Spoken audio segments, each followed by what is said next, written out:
नमस्कार. तर आता जुलै महिना सुरू आहे. सध्या बागेमध्ये केळीच्या बागेमध्ये प्रामुख्यानं मच्छरांचा, त्याच्यावर चिलटांचा आणि थ्रिप्सचा प्रादुर्भाव होतो. त्याच्यामुळे ज्या निसवलेल्या बागा असतात, निसवलेली फळं असतात, त्याच्यावरती छोटे छोटे डाग पडलेले आपल्याला दिसून येतात. तर त्याच्यासाठी काय उपाययोजना करायच्या तर आजच्या व्हिडिओमध्ये आपण समजून घेऊया.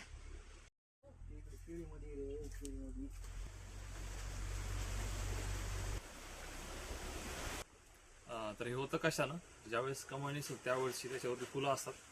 त्या फुलाच्या वासाने आणि घडाकड्याच्या कलरच्या अट्रॅक्टमुळे बरेच किडे त्याच्याकडे अट्रॅक्ट होतात आणि त्याच्यावरती बसतात आणि त्या ठिकाणी दंश मारतात.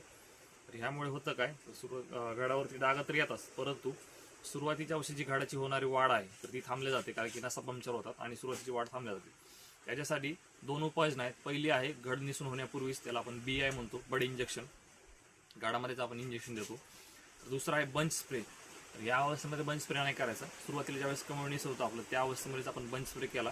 त्याच्यामध्ये कॉन्फिडॉर किंवा मग टाटा मेडा, त्याच्यामध्ये इमिडाक्लोप्रिड असतं.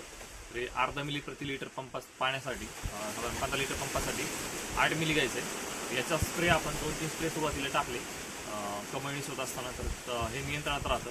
तर कॉन्फिडॉर साधारण एक 10-15 दिवस आपल्याला किडींपासून संरक्षण देतं, तर त्याचा आपण स्प्रे घेऊ शकतो. दुसरी गोष्ट, पाऊस सतत पडत असेल, गाळामध्ये आतमध्ये पाणी साचून राहत असेल, तर या ठिकाणी आपल्याला बुरशीनाशकाची फवारणी घेतली तरी चालतं. त्याच्यामध्ये आपण स्टारडॉप असेल किंवा मग इतर कुठलंही आपलं जे काही लिक्विड बुरशीनाशक असतं त्याचा कॉम्बिनेशन करून आपण स्प्रे केला तरी बुरशीजन्य रोगापासून आपल्याला या ठिकाणी नियंत्रण मिळतं. हे 2 स्प्रे आपण करू शकतो. या अवस्थेमध्ये आता या ठिकाणी इन्फेक्शन झालं तर ही चर्ची पडली तर याला आपण काही क्युअर करू शकत नाही किंवा याला नियंत्रित करू शकत नाही. वरच्या झाडावरती न होऊ देता बाकीच्यांना इन्फेक्शन नाही होण्याची काळजी करण्यासाठी आपण स्प्रे घेणं फार गरजेचं आहे.